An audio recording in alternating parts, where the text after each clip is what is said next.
गोविंद जय जय गोपाल जय जय राधा रमण हरि गोविंद जय जय गोविंद बोलो हरि गोपाल बोलो गोविंद बोलो हरि गोपाल बोलो राधा रमण हरि गोविंद बोलो राधा रमण हरि गोविंद बोलो गोविंद जय जय गोपाल जय जय गोविंद जय जय गोपाल जय जय राधा रमण हरि गोविंद जय जय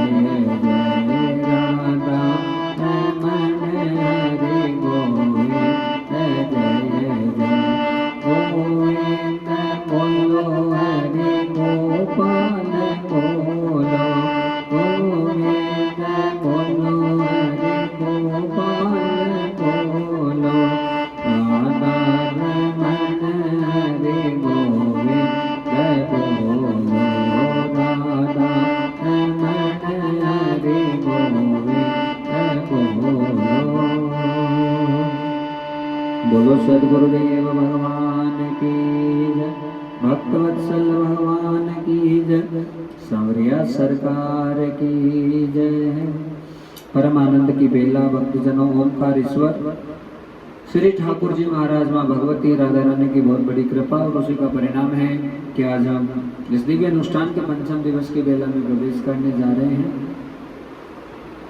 सर्वप्रथम वैदिक वांग्मय के सर्वोच्च सदग्रंथ श्रीमद् भागवत जी को कोटि कोटि दंडवत प्रणाम करते हुए ओमकार त्वरित द्वित पीतांबरधारी अकारण करुणावरुणालय भक्तवंशा कल्पतरु निर्गुण निराकार सगुण साकार सर्वांतर्यामी सर्वशक्तिमान अनंत आनंद विभूषित भगवान श्री जगदीश के चरणों में कोटि कोटि प्रणाम। यमुना महारानी रज रानी श्री राधा रानी ब्रज महारानी मातृ पितृ भगवान एवं सदगुरुदेव भगवान के चरणों में सत वंदन और प्रणाम अक्षरस करते हुए रजमंडल 84 कोष परिकर के समस्त देव समाज को प्रणाम। श्री गोवर्धन गिरधर लाल जी गिराज जी महाराज को कुब को वंदन प्रणाम करते हुए कथा के मुख्य यजमान के रूप में श्री जेके त्रेतावाल जी असम से और उनकी धर्मपत्नी जी उनका समस्त परिवार ठाकुर जी बहुत महती कृपा उन पर बनाए रखे। खूब खूब शुभकामनाएं पितरों के निमित्त कथा और सबका अभिनंदन सबको वंदन सबको प्रणाम करते हुए जो भी श्रोतवृंद कथा का श्रवण कर रहे हैं घर पे मोबाइल के माध्यम से उन भक्तजनों के अनन्य भावनाओं को सशक्त वंदन प्रणाम करते हुए सबका अभिनंदन सबको प्रणाम। और बड़े आनंद और सौभाग्य के विषय है कि ठाकुर जी की महती अनुकंपा से इस दिव्य अनुष्ठान के पंचम दिवस की बेला में हम सब प्रवेश करने जा रहे हैं। जय जय श्री राधे जय जय श्री राधे जय जय श्री राधे श्याम।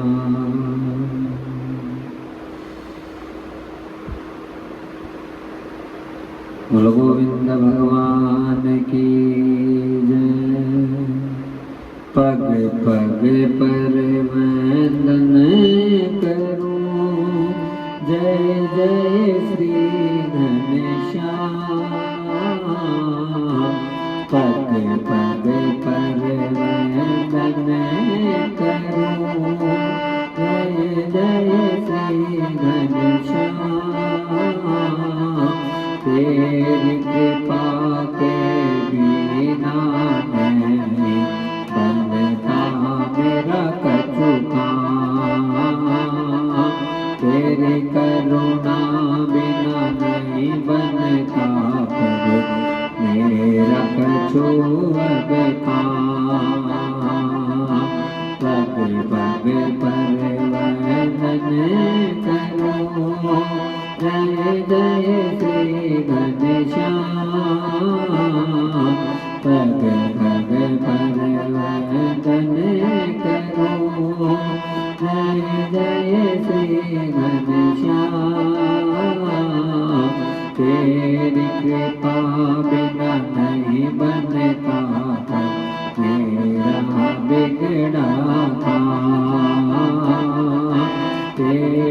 कृपा बिना नहीं बनता मेरा बिगड़ा काम, ओ मेरा बिगड़ा काम रामा मेरा बिगड़ा काम। पग पग पर वंदन करूं मेरे श्री घनश्याम, तेरी कृपा बिना नहीं बनता मेरा बिगड़ा काम। हे प्रभु, जी रहे हैं कि श्वास भी आ रहा है तो उसमें केवल और केवल आपकी कृपा नहीं है। बाकी दूर दूर तक ऐसा कुछ नजर नहीं आता है कि हम अपनी योग्यता के कारण से संसार में एक श्वास भी ले रहे हैं। हे परमात्मा, जो कर रहे हैं आप ही कर रहे हैं, जो किया जा रहा है वो आपके द्वारा ही किया जा रहा है।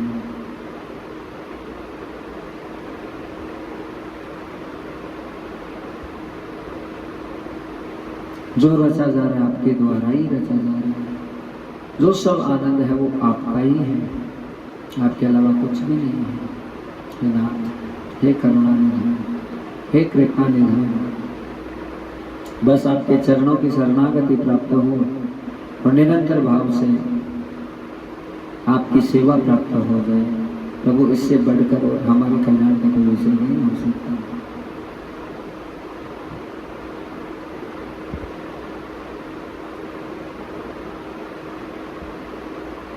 बड़े आनंद का विषय होता है जब हम भगवान के सत्संग में और उनकी कथा में प्रवेश करते हैं, क्योंकि बिना सौभाग्य के तो ये संभव है नहीं कि महाराज हम ठाकुर जी की कथा में प्रवेश कर जाएं या भगवान की क्षण मात्र भी कथा हमको प्राप्त हो जाए। गलती से भी दो शब्द भी यदि हमारे कर्णपुटों पर जा रहे हैं तो महाराज उसमें भी हमारा बहुत बड़ा कल्याण निहित हो जाता है, क्योंकि भगवान की कथा ही वो माध्यम है जो हमें हर प्रकार से तरण करने का कार्य करती है। हमारा धर्म कब कैसे किस प्रकार से पुष्ट होता है हम नहीं जानते, लेकिन मान लीजिए हमने साधना की, उस साधना का गर्व आ गया, उसका अभिमान आ गया, तो फिर उस साधना का भी कोई मतलब नहीं, क्योंकि हर चीज में भगवान की कृपा और करुणा शिरोधारी है और उस कृपा करुणा को केवल महसूस किया जाता है। हम सोचते हैं हमारे तप के बल पर कुछ हो गया, ये केवल अज्ञान हो सकता और कुछ नहीं हो सकता। हम सोचते हैं कि हमने कुछ किया उसके कारण से उसका परिणाम आया कि हाँ ये हमको प्राप्त हो गया, ये भी संभव नहीं है। कुछ भी हुआ है वहाँ पे भगवत कृपा है, भगवान ने लीला की है, करुणा की है, कृपा की है और उसका परिणाम बन के वो आया है और उसके कारण से हमारे जीवन में एक आनंद होने का समय है।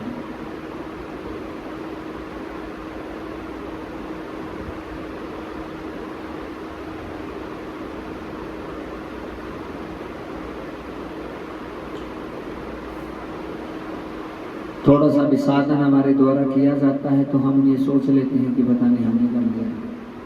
नहीं,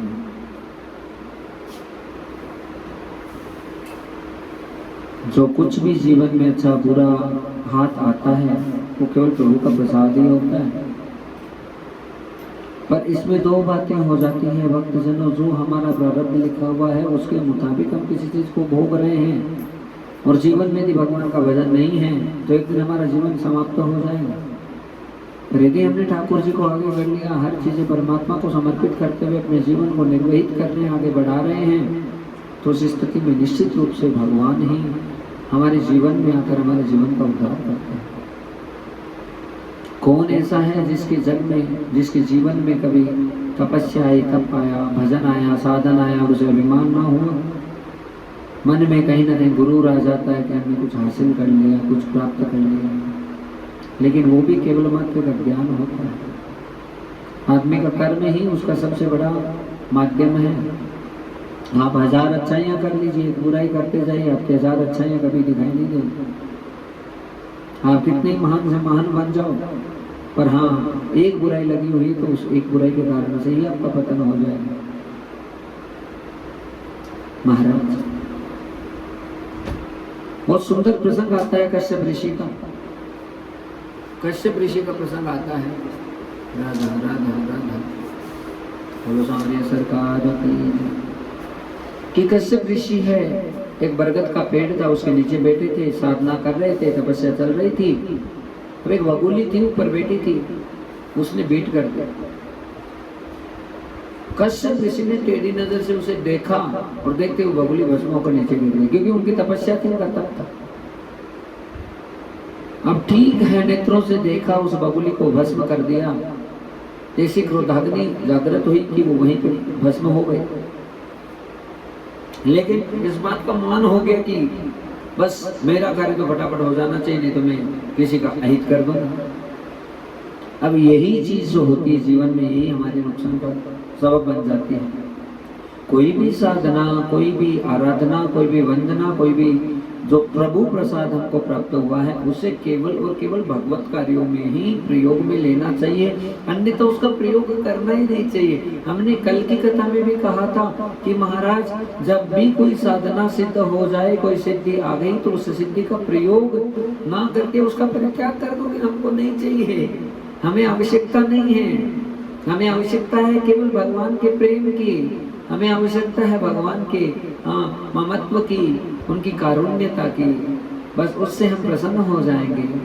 आज महाराज लीला बड़ी विचित्र हुई और कश्यप ऋषि ने जैसे ही उस बगुली को देखा, वो भस्म हो गया। भूख लगी है कश्यप ऋषि को, एक ब्राह्मणी का घर है और ब्राह्मणी की आदत अपने पति ब्राह्मण देवता की बहुत भाव से सेवा करती है, कोई कमी नहीं रखती सेवा शुश्रूषा में, अनन्य भावों के साथ में अपने पति की सेवा करते। और जो पति परायण स्त्री होती है, देखो स्त्री का एक ही धर्म है, यदि उसका पति उससे खुश नहीं है तो फिर उसके लिए कोई भी कुछ नहीं हो सकता उसके जीवन में। और यदि उसका पति खुश है, चाहे पूरी दुनिया नाराज है, तो कोई फर्क नहीं पड़ता, क्योंकि यदि पति की सच्चे भाव से सेवा की है और निष्काम भाव से यदि समर्पित रहकर उस स्वामी को ही सब कुछ भगवान वगैरह मान लिया, तो आपका कल्याण हो जाता है। और यदि वो स्वामी ही आपसे संतुष्ट नहीं है, तो फिर आप कहीं पर भी पूरे ब्रह्मांड में घूम लीजिए, आपके ऊपर प्रश्न चिन्ह ही बना रहेगा। महाराज बड़ी पति परायण थी, आज उसका पति आया हुआ था, तो हमेशा वो क्या करती थी, पति के चरणों को धोती थी और फिर उसके बाद उनको भोजन कराती। इधर कश्यप ऋषि ने कहा भिक्षाम दे, भिक्षाम दे। बाहर आई वो स्त्री पतिव्रता, आकर कहने लगी महाराज थोड़ा सा इंतजार कीजिए, मैं आपके लिए भोजन की व्यवस्था करती हूँ, आप थोड़ा इंतजार कीजिए। कश्यप ऋषि तो सीधे कहने लगे मुझसे इंतजार नहीं होगा, मेरे लिए पहले व्यवस्था करो। कहा नहीं महाराज, पहले मेरे पतिदेव हैं, उनको मैं बीच में छोड़ के आई हूँ, आपकी आवाज सुनी तो, और वो उनका अर्चन वंदन करने के बाद में ही मैं और कोई कार्य करती हूँ।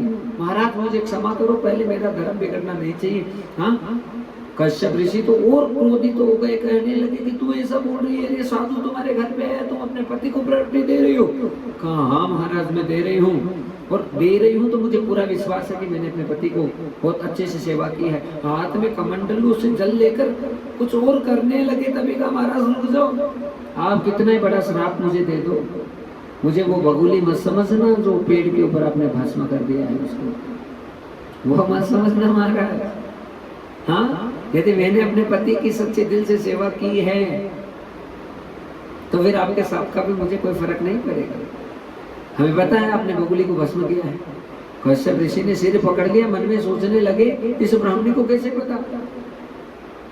ढीले पड़ गए महाराज। महाराज ने कहा तू बता, तुमको कहाँ से पता चला कि मैंने बगुली को भस्म किया। कहा महाराज, जो स्त्री अपने पति की परायण होती है और ईमानदारी से अपने पति की शुश्रूषा सेवा करती है, तो फिर उस पत्नी के लिए इस जीवन में कुछ भी जानने अयोग्य कुछ नहीं हो सकता, वो सब चीजों का ध्यान रख सकता।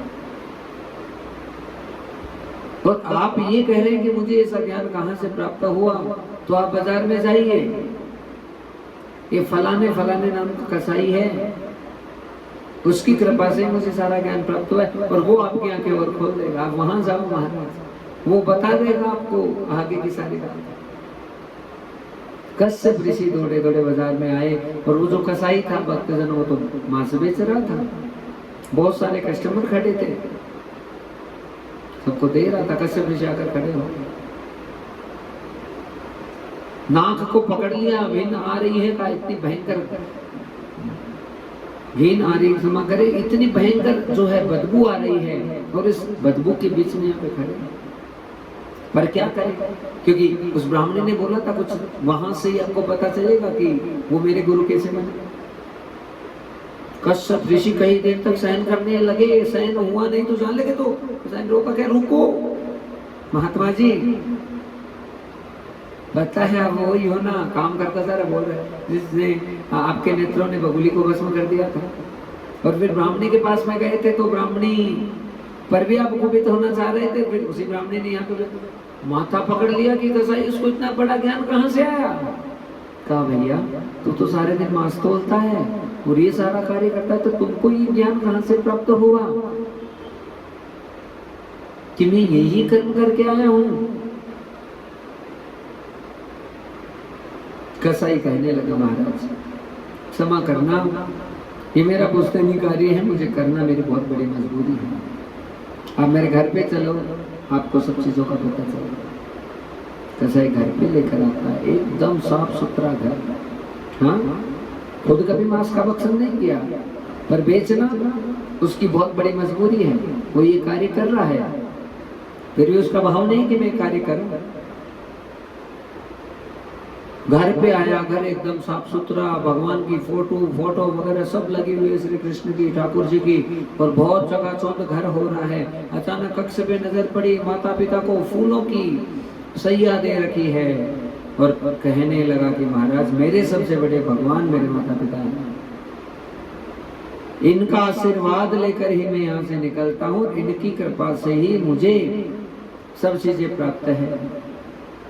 मैं जब तक अपने माँ बाप के चरणों का प्रक्षालन नहीं कर देता, जब तक इनके भोजन की व्यवस्था नहीं कर देता, इनको जब तक मैं संतुष्ट नहीं कर देता, तब तक मैं कोई कार्य नहीं करता हूँ। और आज जो भी मुझे ज्ञान प्राप्त हुआ है महाराज, केवल मेरे माँ बाप की कृपा से हुआ है। कश्यप ऋषि सोचने लगे और कहा महाराज आप इतने बड़े ऋषि तो बन गए, लेकिन आप अपने माता पिता को ऐसे छोड़ कर आ गए, आपने कभी अपने माता पिता की सेवा नहीं की, इसलिए आपका अहंकार नहीं गया। जब तक आपका अभिमान नहीं जाएगा महाराज, आप चाहे कितनी तपस्या कर लो, आपकी सारी तपस्या बेकार है। जब आप एकदम सहज भाव में नहीं हो जाओगे, सिंपल भाव में नहीं हो जाओगे, एकदम साधारण भाव में नहीं हो जाओगे, तब तक आपका उद्धार नहीं होगा। कश्यप ऋषि ने उस कसाई को ही महाराज सब कुछ मान लिया, कहा तुमने भैया मेरी आंखें खोल दी। भक्तजनों ये प्रसंग इसलिए सुनाया गया है कि हम इस प्रसंग के माध्यम से समझ सकते हैं, क्या समझ सकते हैं गुरुदेव, ये समझ सकते हैं कि हम यदि साधना के अभिमान में अपने आप को समझे कि हमने कुछ हासिल कर लिया है, तो ये केवल और केवल हमारा अज्ञान है, ये हमारा अभिमान ही है, जिसके बल पे हम कुछ कहते हैं कि हमने कुछ हासिल कर लिया। नहीं, उसे केवल प्रभु की कृपा समझनी चाहिए कि मेरे प्रभु ने कृपा की है, उसके कारण से उन्होंने मुझे योगी बनाया है, मेरे प्रभु ने करुणा की है, इसलिए आज ऐसी स्थिति में भगवान ने मुझे पहुंचा दिया है। हाँ, और जब हम विनयशीलता को अपने जीवन में धारण करते हैं, सहनशीलता को धारण करते हैं, सहज भाव जीवन में रखते हैं, तो हमारा निश्चित रूप से कल्याण हो जाता है। तो महाराज यहाँ पर बस प्रसंग ही सिखा रहा है कि हे प्रभु मेरे जीवन में जो भी अच्छा है बुरा है वो केवल और केवल तेरी कृपा से है, बिना कृपा के कुछ नहीं हो सकता। धन कमाया जा सकता है, ऐश्वर्य एकत्रित किया जा सकता है, गाड़ी बंगला खड़ा किया जा सकता है, और बिना प्रभु की कृपा के उसे ज्यादा दिनों तक रोका नहीं जा सकता। यदि संपत्ति अमर हो जाए तुम्हारी, उसके लिए बस केवल एक ही साधन है, और उस साधन का नाम है बस भगवान की शरणागति। हम जब तक शरण नहीं चले जाएं, तब तक कल्याण नहीं होगा। महाराज आनंद का विषय श्री ठाकुर जी की महती अनुकंपा, हमें बस इसी प्रसंग को इस प्रकार से सीखना है, समझना है भक्तजनों कि हर हाल में यदि प्रभु का बन के रहना है, श्री गोविंद का बन के रहना है, तो हमें आचरण उन्हीं के मुताबिक करना पड़ेगा। महाराज बहुत सुंदर सा भाव है जो हम भगवान के चरणों में समर्पित करें। उन्होंने कहे कि हे प्रभु आपके बिना हमारा कोई नहीं है, और बस आप ही हमें पार लगाएंगे। गुरु गोविंद भगवान की जय। आया तेरी शरण में, अब मुझको अपना तू लो। आया तेरी शरण में, अब मुझको अपना तू लो। तुम बिन मेरा ना कोई, तुम बिन मेरा ना कोई। अब मुझको अपना तू लो। आया तेरी शरण में, अब मुझको अपना तू लो। आया तेरी शरण में, तेरी शरण प्रभु,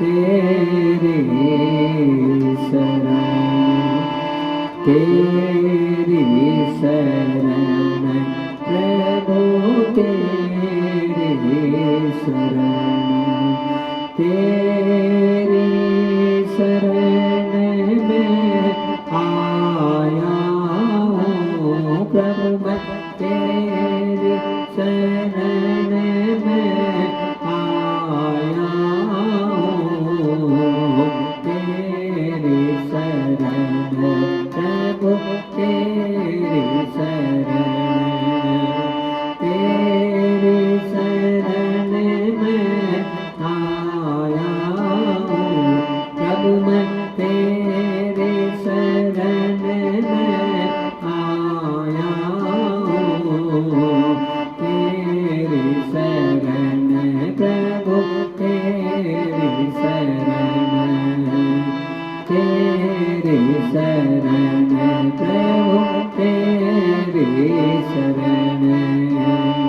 भव जल नदी नदियाँ गहरी, भव जल लहरी नदियाँ गहरी, भव जल लहरी नदियाँ गहरी, भव जल लहरी कान्हा नदियाँ गहरी।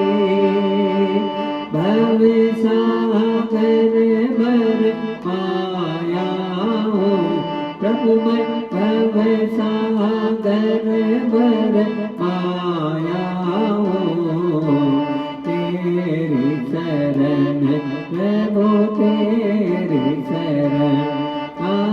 तेरी शरण प्रभु, तेरी शरण, तेरी शरण में आया हूँ प्रभु। मैं तेरी शरण में आया हूँ, तेरी शरण प्रभु, तेरी शरण, तेरी शरण प्रभु। मैं तेरी शरण,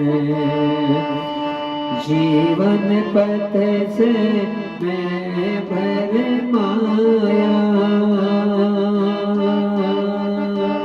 जीवन पथ से मैं भर माया, मैं भर माया कान्हा, मैं भर माया।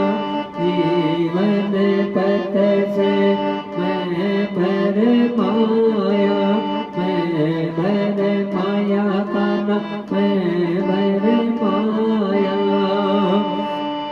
तुझको आके बुलाया हो प्रभु, मैं तुझको आके बुलाया हो, तेरी शरण प्रभु, तेरी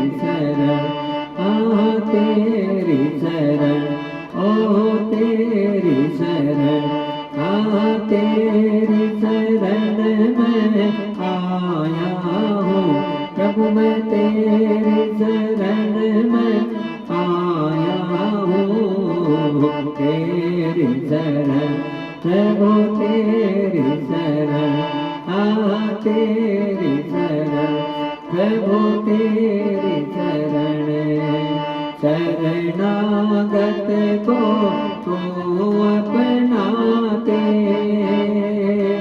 शरणागत को तू अपनाते, तू अपनाते कान्हा तू अपनाते, शरणागत को तू अपनाते, तू अपनाते कान्हा तू अपनाते,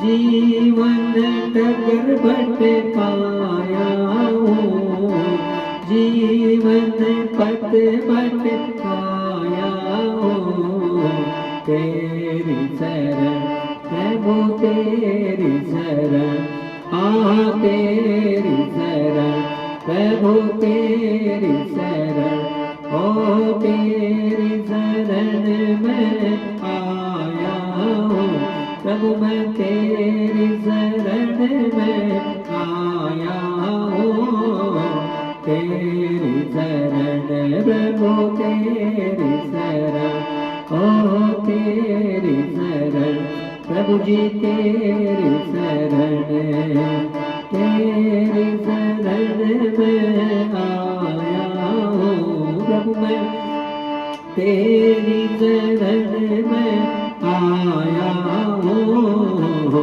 तेरी शरण प्रभु तेरी शरण, प्रभु तेरी शरण, प्रभु तेरी शरण। भक्तवत्सल भगवान की जय, शरणागतं वत्सलं देव सिंधो जगत्पते, कारुण्यरूपं करुणाकरं च श्रीकृष्णं प्रचोदयात्। हर स्थिति में आप कृपा और करुणा करने वाले भगवान हैं। हे परमात्मा, आपके चरणों में हम प्रणाम करते हैं। हाथी दीनी घोड़ा दीनी और दीनी पालकी, नंद घर आनंद भयो जय कन्हैया लाल की। तो बहुत उत्सवों का समय आ रहा है भक्तजनों। कल भी हमने जन्मदिन ठाकुर जी का मनाया, आज सुबह राम जी का जन्मोत्सव हुआ खत्म, और अब पुनः हम वही जन्मोत्सव को गा रहे हैं। तो बहुत आनंद वाला ऐसा ही बनता है कि मेरे लाल जी की कितनी बड़ी कृपा है। बोल गोविंद भगवान की जय, सांवरिया सरकार की जय। हाथी दीनी घोड़ा दीनी और दीनी पालकी, हाथी दीनी घोड़ा दीनी और दीनी पालकी, नंद घर आनंद भयो जय कन्हैया लाल की, नंद घर आनंद भयो जय कन्हैया लाल की। हाथी दीनी घोड़ा दीनी और दीनी पालकी, हाथी दीनी घोड़ा दीनी और दीनी पालकी, नंद घर आनंद भयो जय कन्हैया लाल की, नंद घर आनंद भयो जय कन्हैया लाल की, जय कन्हैया लाल की, जय हो गोपाल की, जय कन्हैया लाल की, जय हो गोपाल की, नंद घर आनंद भयो जय कन्हैया लाल की, नंद घर आनंद भयो जय कन्हैया लाल की। हाथी दीनी घोड़ा दीनी और दीनी पालकी, हाथी हाथी दीनी घोड़ा दीनी और दीनी पालकी नंद घर आनंद भयो जय कन्हैया लाल की नंद घर आनंद भयो जय कन्हैया लाल की नंद घर आनंद भयो जय कन्हैया लाल की बालकन को लाडू पेड़ा बूढ़न को लाप से बालकन को लाडू पेड़ा बूढ़न को लाप से नंद घर आनंद भयो जय कन्हैया लाल की नंद घर आनंद भयो जय कन्हैया लाल की जय कन्हैया लाल की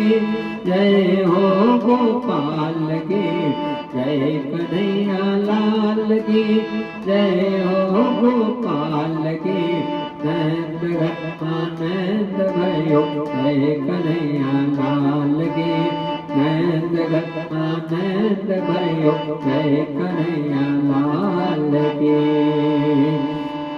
बोलो भक्तवत्सल भगवान की जय सदगुरुदेव भगवान की जय सांवरिया सरकार की जय।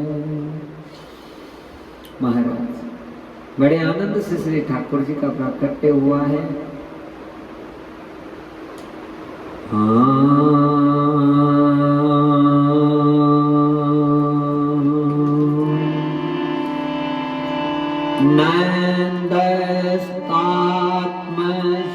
उत्पन्नो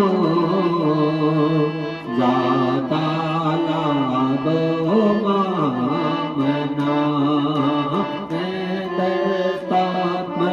उत्पन्नो जाता लादो मामना आओ ये विज्ञान सुचीरल कृतय मेनो नानियुते पादा विप्रे बेसल कृतय लीला भिन्नतो सा कोवा व्रता। नंदस आत्मस उत्पन्न है जाता आह्लादो महामना। खुशियों का समय आने वाला है भक्तजनों। वसुदेव जी आए थे, लाला को विराजित किया, पुनः जेल में चले गए। लेकिन इधर जब सुबह का समय हुआ तो आज पता चला है कि लाल जी का जन्म हुआ है। हाँ, बधाई हो बधाई हो बधाई हो, खुशियां हो गई नंद भवन में। और नंद बाबा की खुशी का तो ठिकाना ही नहीं। धेनु न न्यूते प्रादाद विप्रेबे समलंकृतय तिलाद्रीन रत्नोक सातकोबा आम्भराम व्रतान। समस्त ब्राह्मणों को बुलाया और स्वस्ति वाचन किया गया ब्राह्मणों के द्वारा। लेकिन संदेश दिया ब्राह्मणों ने, वो कुछ सुबह करके नहीं बैठे कि बालक हो गया, भगवान की पूजा बंद हो गई। नहीं, विप्र देवता सब आ रहे हैं नंद बाबा के यहाँ पे। सबको खुशी हो रही है, सबको प्रसन्नता हो रही है। और मानव जितने ब्रजवासी हैं उनको तो यही भाव उत्पन्न हो रहा है कि लाला हमारे ही हुआ है। जितनी गोपियन हैं या भावंते नंद बाबा के घर आवे, मोरे लालो भयो है, मोरे लालो भयो है। सबन दर्शन करके बड़ी आनंदित बह रही हैं और सबको बड़ी प्रसन्नता बह रही। महाराज यहाँ थे नंद बाबा को पता चलो कि लालो भयो, वहां की खुशी को ठिकानो ना रहो। और बाबा ने सर्वप्रथम ब्राह्मणन को बुलायो। सब ब्राह्मण आए, स्वस्ति वाचन किया और कृपा और खजाने के सारे दरवाजे नंद बाबा खोलने को तैयार है। महाराज क्यों तैयार है? यह वास्ते वो बहुत अच्छे से जाने कि लाला की आयु बढ़ानी है, लाला का ऐश्वर्य बढ़ाना है, लाला का सब कुछ बढ़ाना है, तो मुझको खूब दान करना पड़ेगा। और इसी भाव से नंद बाबा ने खूब दान किया। हमरे घर पे भी कोई लालो भय, तो हमारी भी यही आदत होनी चाहिए भक्तजनों। ब्राह्मणन को बुला के वहां को जितो हो सके उतो स्वागत और तृप्ति करें। वहां से हमरे घर पे जो वंश वृद्धि भई है, वहां को बहुत सदाचार और सद्गुण ठाकुर जी की कृपा से प्राप्त भय है। तो महाराज यहाँ पर नंद बाबा बड़े प्रसन्न हैं और सारे ब्राह्मण प्रसन्न हो कर जा रहे हैं, क्योंकि गायें दी जा रही है और गैयाएं केवल सीधी सीधी ना दी जा रही, खूब खूब दक्षिणा रखी और वाते खुर के वाते सींग के बड़ो जो सोना है स्वर्ण है वासु सुशोभित किए और बाद में ऊपर खूब दक्षिणा दे के समस्त विप्रन को दान कर रहे नंद बाबा। सारे विप्रन बड़े प्रसन्न भय हैं और नंद बाबा भी बड़े प्रसन्न भय हैं। मोरे बुढ़ापे में जाके लालो भय है, लालो भय है। सारी गोपियां आ रही है, आना जाना हो गया और हर जगह खुशी और आनंद का माहौल हो गया। महाराज ये तो साक्षात सच्चिदानंद आए हैं, बाबा सुखदेव कहते हैं, और सच्चिदानंद खुद प्रकट हो जाए तो कौन सी कमी रह सकती है बता दीजिए। हाँ, भगवान आते हैं तो अपनी सारी मायाओं को सारी लीलाओं को साथ में लेकर आते हैं और उसी का वो परिणाम होता है कि बड़े से बड़ा आनंद और सुख हमको प्राप्त होने लग जाता है।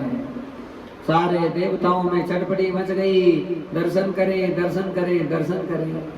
विभिन्न विभिन्न रूप बनाकर सारे देवता आज भगवान के दर्शन कर रहे हैं और बहुत प्रसन्नता बह रही है। सारे देवता एकत्रित होकर आज देवों के देव महादेव के पास गए, जाकर कहा कि आप जिसका भजन करते हैं वो तो गोकुल में प्रकट हो गए हैं। बाबा शंकर की खुशी का ठिकाना नहीं रहा। तैयारी की भक्तजनों को, जटाजूट बांध दी, हाथ में त्रिशूल ले लिया और यहाँ गोकुल आने की तैयारी करे। पर नंद बाबा समस्त ब्राह्मणों को विप्रों को संतुष्ट करके मथुरा चले गए वसुदेव जी से मिलने के लिए, कर चुकाने के लिए। टैक्स चुकाना हमारी जिम्मेदारी है।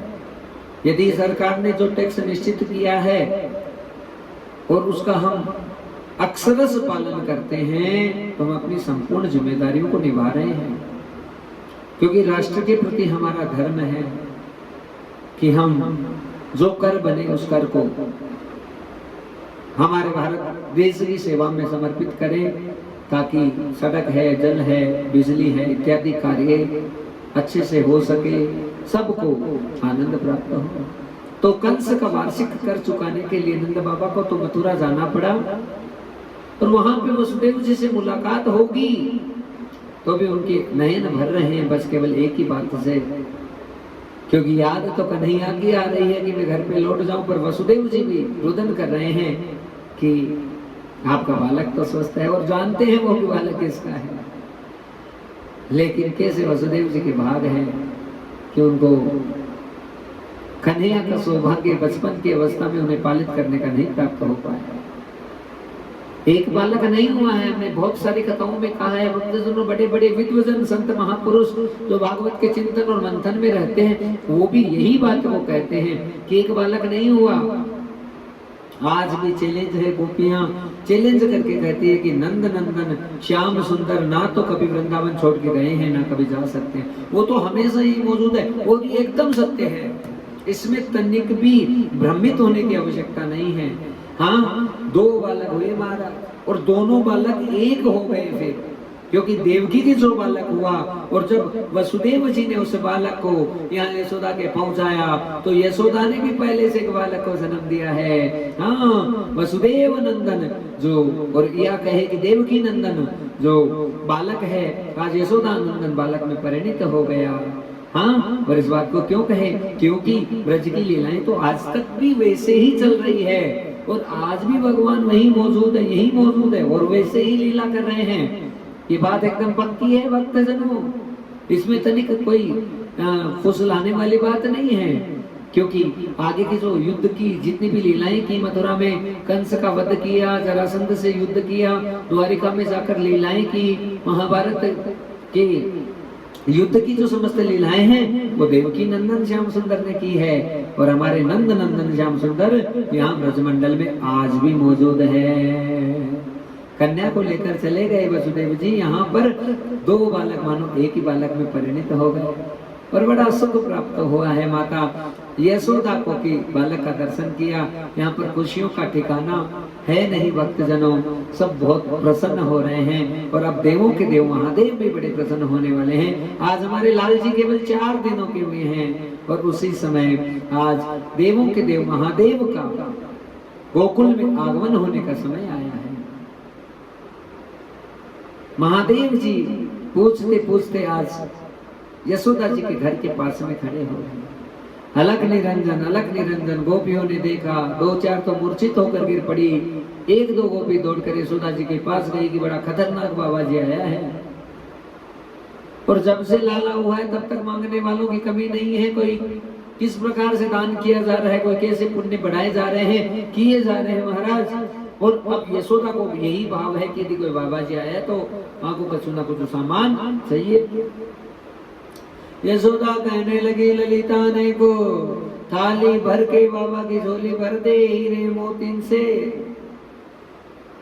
ललिता कहने लगी यशोदा मैंने बहुत बार प्रयास कर लियो बाबा, तो वो कहा चाहिए कछु ना बोले और एक ही बात कहे दर्शन कराई दे, लाला के दर्शन कराई दे।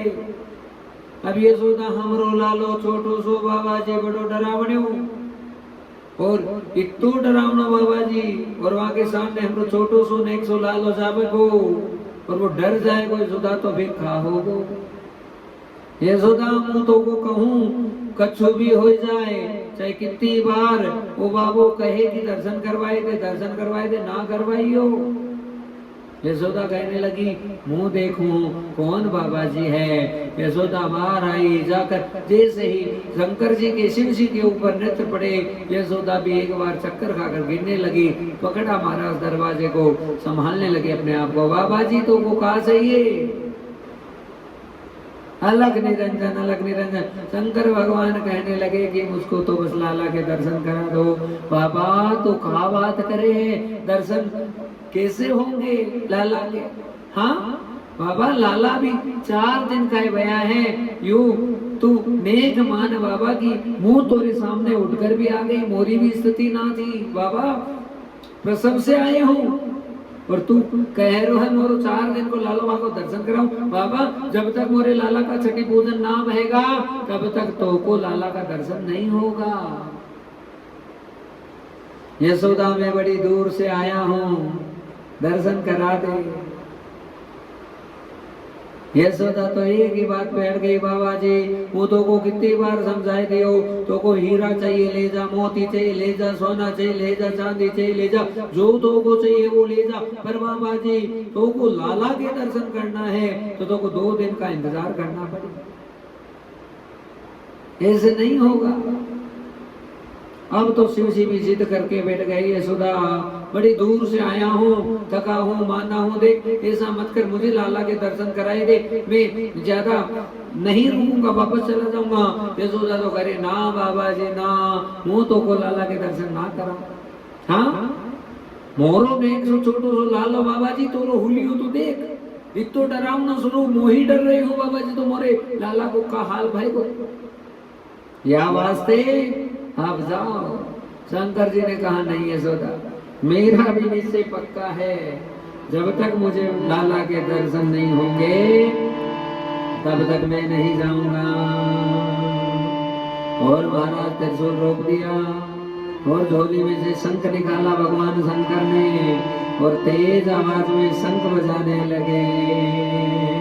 यशोदा कहने लगी बाबा मत शंख बजावे, बाबा मत शंख बजावे, पूछो तोरे पावरे पूजू तोरे पाँव रे पालना में सोवे मेरो जग जाय गोलाल रे पालना में सोवे मेरो जग जाय गोलाल रे बाबा मत संग बजावे बाबा मत संग बजावे पूजू तोरे पाँव रे पालना में सोवे मेरो जग जाय गोलाल रे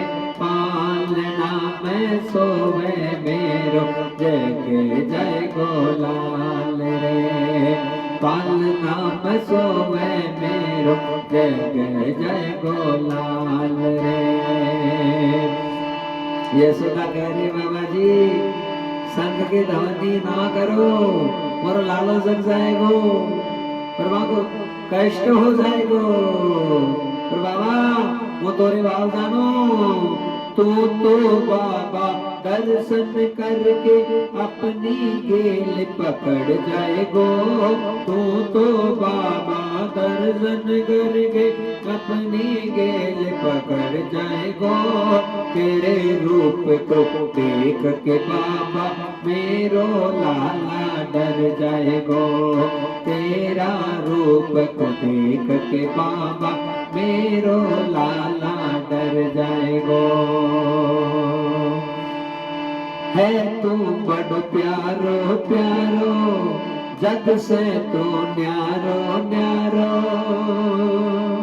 है तू बड़ो प्यारो प्यारो जग से तू न्यारो न्यारो पूछो तोरे पाँव रे पालना में सोवे मेरो जग जय गोलाल रे पालना में सोवे मेरो जग जय गोलाल रे बाबा मत संग बजावे बाबा मत संग बजावे पूजू तोरे पाँव रे पालना में सोवे मेरो जग जय गोलाल रे पालना में सोवे मेरो जग जय गोलाल रे।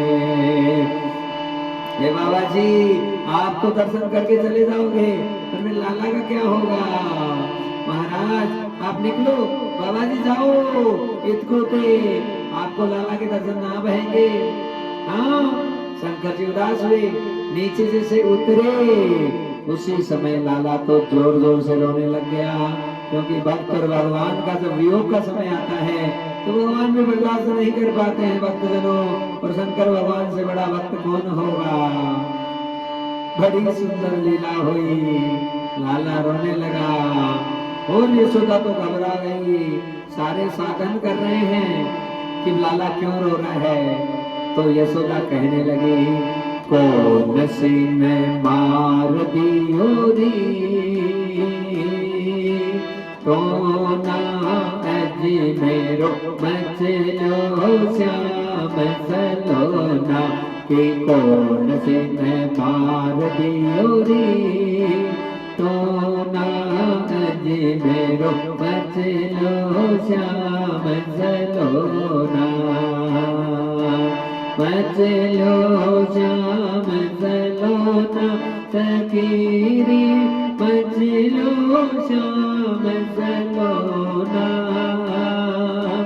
बचलो श्याम सलोना सकीरी बचलो श्याम सलोना कि कौन सी मैं मार दियो रे तो ना अजी मेरो बचलो श्याम सलोना कौन सी मैं मार दियो रे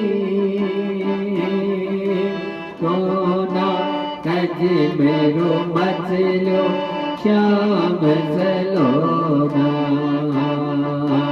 दूध में पीवे लाला ना खावे नाले माखन लोना दूध ने पीवे लाला नावे माखन लोना, नावे में धोवे लाला सुध बिसराई, नावे में धोवे लाला सुध बिसराई। आँखन खोल मेरो चोना कि कौन सिन मार दियो रे, सोना अज में बचलो श्याम सलोना, कौन सिन मार दियो रे, सोना अज मेरो बचलो श्याम सलोना।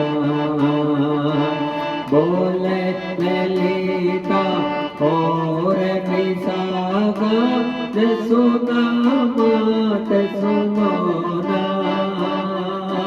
बोले ललिता और विशाखा जसोदा मात सुनो ना, बोले ललिता और विशाखा जसोदा मात सुनो ना। राइलो निकरोला लागे, राइलो करोला लागे, पर जो कछु उठो ना कि कौन सिन मार दियो रे, सोना अज मेरो बचलो श्याम सलोना, कौन सिन मार दियो रे, सोना अज मेरो बचलो श्याम सलोना, बचलो श्याम सलोना फकीरी, बचलो श्याम सलोना, बचलो श्याम सलोना फकीरी, बचलो श्याम सलोना कि कौन सिन मार दियो रे, सोना अज मेरो बचलो श्याम सलोना, कौन सिन मार दियो रे, सोना अज मेरो बचलो श्याम सलोना। बोलो सद्गुरुदेव भगवान की जय। लाला रोए जा रहा है, रोए जा रहा है। जितने उपाय करने थे यशोदा जी ने कर लिए। अरे सगे खा भैगो, अरे लाला के खा भैगो, वो खा करो और लालो कैसे चुप भैगो। आज तो यशोदा जी बड़ा टेंशन और परेशानी में आ रही है।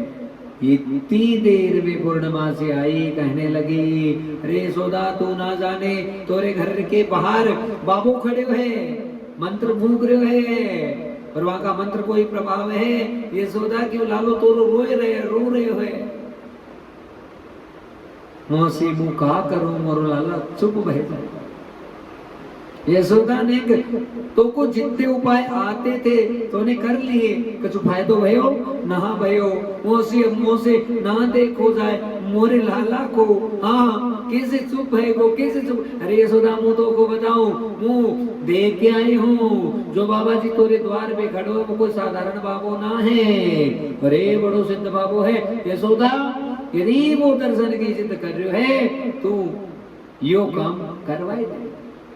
जो काम भरेगो तो लालू चुप हो जाए। पूर्णमासी के कहने से यशोदा जी ने हिम्मत की और आज लाला को श्री महादेव जी के सामने लेकर आए और महाराज महादेव जी ने चरणों के दर्शन किए लाला को। हाँ और फिर मुख के दर्शन किए, नेत्र से नेत्र मिले, मानो प्रसन्नता व्यापक हो गई। और जैसे महादेव जी की गोदी में लाला गए हैं खिलखिलाकर हंसने लग गए और यशोदा की गोदी में तो वापस रो रहे हैं। पूर्णमासी कह रही है देख बाबा जी बड़े आनंदमय हैं। हाँ हमरो लालो देख कितो मस्त लाग रही है यशोदा बाबा जी गोदी। हाँ और कितनो खिलखिला रहा है। और महाराज खूब आशीर्वाद दिया है महादेव जी ने भक्तजनों और कह दिया कि तीन लोग सौदा भुवन का साक्षात अखिल ब्रह्मांड नायक ही है, सारी बातें खोल के तो नहीं बताई, लेकिन इतना बता दिया कि गौओं की सेवा करेगा, ब्राह्मणों का हित करेगा, सबका कल्याण और मंगल करेगा। ऐसा है कि इतना आशीर्वाद देके यशोदा जी को प्राप्त हुआ सारा आशीर्वाद, बड़ी प्रसन्न हो गई, क्योंकि महादेव जी का दिया हुआ आशीर्वाद था।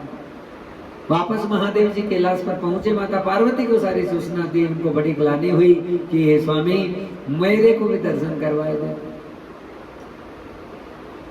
महाराज इसके भाग्य में जो दर्शन लिखे हुए हैं वही उसी को प्राप्त हो सकते हैं, बाकी सबको सब आनंद और मंगल प्राप्त नहीं हो सकते।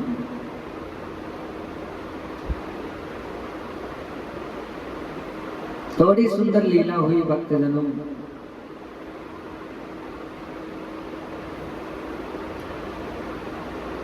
यहाँ पर महादेव जी वापस गए और यहाँ नंद बाबा के घर में खूब उत्सव मनाया जा रहा है, खूब आनंद हो रहा है। पर जब वसुदेव जी वापस मथुरा पहुंचे तो अंदर जैसे जेल में गए, वापस दरवाजे लग गए और यहाँ पर कंस के जितने भी सैनिक है उनको पता चला कि देवकी ने के 8वीं संतान का जन्म हो गया है। जाकर कंस को कहा महाराज की जय हो, महाराज 8वें संतान का जो डर था वह जब पूरा होने का समय है, महाराज 8वीं संतान ने जन्म ले लिया है। कंस तो आतुर हो गया, उठा फटाफट आने लगा, कहा ठहरो महाराज कन्या हुई है। जैसे कहा कन्या हुई है तो कंस सोचने लगा कन्या मेरा क्या बिगाड़ेगी, और भगवान को तो पाप करवाना है उससे। कहा रे भरोसा नहीं विष्णु का, अब की बार कन्या ही बन के आया होगा। और मृत्यु से डरना कितनी बड़ी कायरता है भक्तजनों। मौत आना तो सबसे बड़ी सच्चाई है, और हम सोचे कि हम मृत्यु को जीत लिए, कैसे संभव है। अपने आचरणों में सुधार करना चाहिए, अपने चरित्र में, अपने व्यवहार में सुधार करें तो महानता सिद्ध होती है। गलत भी करें हमारा भला भी हो जाए, ये तो कभी संभव नहीं है। हाँ, हम बोलते भी जाए, सोचे कि मुंह फूल जाए, गाल फुला ले, तो दोनों चीजें कैसे संभव होती। तो महाराज आज यहाँ पर बहुत सुंदर अद्भुत लीला हुई भक्तजनों कि जो कंस है वो उस कन्या को मारने के लिए आ गया है, और महाराज जैसे ही कन्या को पकड़ के उसी शिला पर पटकने लगा, उसी समय जो कन्या थी वो तो साक्षात योग माया थी, और वो आकाश में गई। नंद गोप गृहे जाता, यशोदा गर्भ संभवा, ततस्तो नास ईश्यामि विंध्याचल निवासिनी। विंध्य पर्वत पर रहने वाली भवानी भगवती साक्षात आकाश मार्ग में चली गई भक्तजनों, और जाकर घोषणा कर दी, रे मूर्ख तू क्या मारेगा, तुझे मारने वाला तो गोकुल पहुंच गया है। जैसे ये बात सुनी उसी समय कंस को तो महाराज भयंकर चिंता हो गई, व्याकुलता हो गई। ये भय ऐसी ही चीज होती है भक्तजनों, जो अंतःकरण से भय व्याप्त होता है तो फिर ऐसे होता है कि हमारा क्या होगा। पर भय यदि हमें इस बात का लगे कि हमें मृत्यु से भय, तो इससे बढ़कर हमारा कोई अज्ञान नहीं हो सकता। महाराज मौत तो आएगी एक दिन, लेकिन उस मौत की और मृत्यु की तैयारी करना ही जीवन का सबसे बड़ा परम धर्म है, और वो मृत्यु की तैयारी हमसे हो नहीं पाती है। महाराज आज बहुत बड़ी अद्भुत लीला मेरे प्रभु की, मेरे साम्रा की, मेरे करुणा निधान कृपा निधान की, और वो यही हुई भक्तजनों कि यहाँ पर जो कंस है वो घबरा गया, और घबराया तो राक्षसों की सभा बुलाई और उसे मीटिंग की गई, उसमें कि अब क्या किया जाए, ऐसा कौन सा साधन किया जाए कि मेरा काल है जो कि गोकुल पहुंच गए हैं उसका विनाश हो जाए। और यही सोचकर जितने सभा में बड़े बड़े राक्षस थे उन्होंने यही प्रस्ताव रखा कि महाराज एक काम करो, जितने छोटे छोटे बच्चे सबको मार दो, सब मर जाएंगे तो फिर आपका काल भी मर जाए। कहा बात तो एकदम ठीक है, पर मेरा कार्य कौन करेगा? सभी याद किया पूतना को, भक्त जनों। और भागवत जी की कथा कहती है, क्षमा करे, लगता है कोई बहुत बेसब्री से याद कर रहा है ठाकुर जी। बोलो सांवरिया सरकार की जय।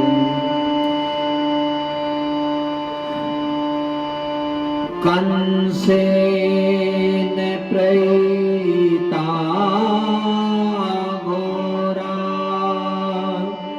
पूतना बाल घातिनी शिशु संचार निग्रहन्ति पूरे ग्राम व्रजादिशो। भक्तवत्सल भगवान की जय। ठाकुर जी महाराज की। नंद गोप गृहे जाता यशोदा गर्भ संभवा। हाँ ये तो हुआ। कंसेन प्रहीता घोरा पूतना बालघातिनी शिशु संचार निगृह्णन्ति पुरग्रामं व्रजादिषु। पूतना कौन है? पूतना अविद्या है जो एक ही काम करती है, बालकों का वध करने। पूतना रूप और स्वरूप को धारण करने वाली राक्षसी है, जो ऊपर से इतना स्वरूप सुंदर बनाएगी लेकिन अंतःकरण में उसकी मत्सरता भरी हुई है, उसके जलन भरी हुई है, उसकी ईर्ष्या भरी हुई है, उसके अंतःकरण में बड़ा पाप भरा हुआ है। फिर भी भगवान ऐसी पूतनाओं को मुक्त करने का ही काम करते हैं। ठाकुर जी की निरंतरता यही रहती है। भगवान का बहुत सुंदर स्वभाव है भक्तजन। ठाकुर जी को छोड़ना नहीं आता, ठाकुर जी को केवल पकड़ना ही आता है। और भगवान एक बार किसी को पकड़ लेते हैं तो उसका उद्धार करके छोड़ते हैं। पूतना ने घोषणा कर दी, हे भोजराज कंस, तुम्हें बिल्कुल भी घबराने की जरूरत नहीं है। मैं तुम्हारे कार्य का अंजाम देकर आती हूँ। संपूर्ण गोकुल में जितने छोटे छोटे बच्चे हैं, बालक हैं, उनकी सबकी हत्या कर दूंगी। और यही सोच के आज पूतना ने सुंदर गुजरिया का रूप बनाया। लंबी चोटी, बाल तिलक और महाराज लगे बहुत बड़ी भगतानी और लंबे लंबे नेत्र, उन पे सुंदर सुंदर काजल और मुस्कुराहट हर प्रकार से लाल बाल करके आई है पूतना।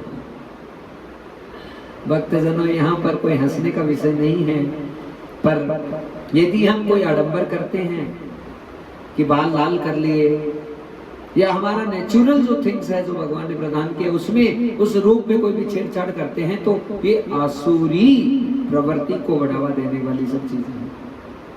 हाँ ठीक, आपने मेहंदी अपने माथे में लगाई, अलग विषय हो जाता है, क्योंकि हम भी लगा लेते हैं कई बार।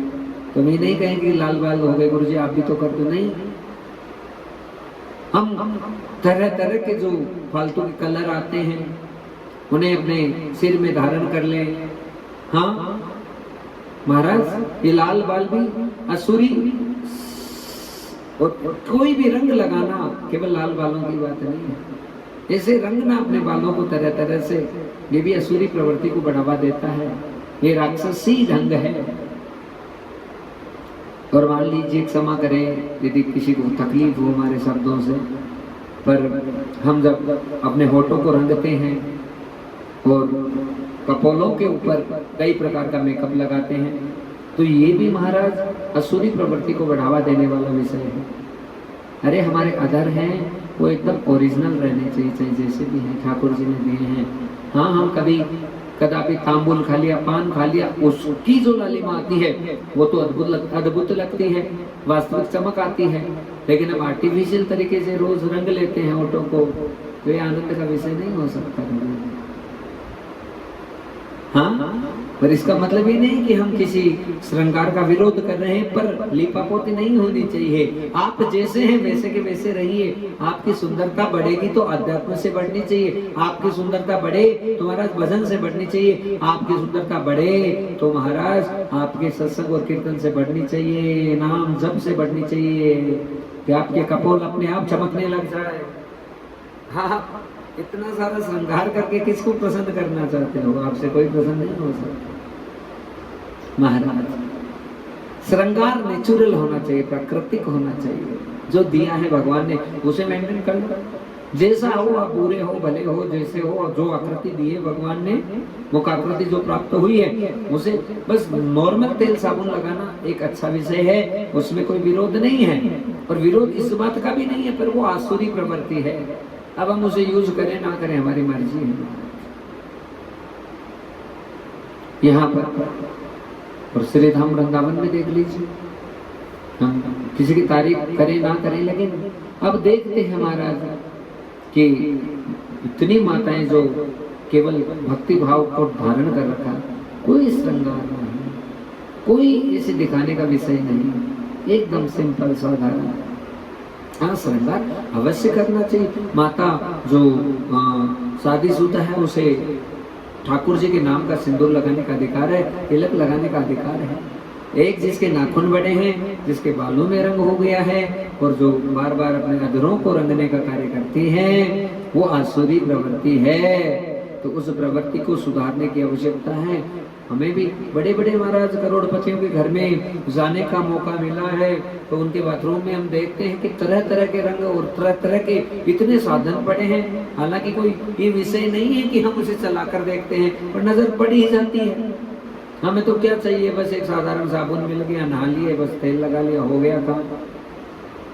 और वो बहुत महंगी चीजें होती है, हमारे भी तो नहीं देखी हमने कभी। इतनी महंगी महंगी वाली चीजें होती है तो यूज की जाती है।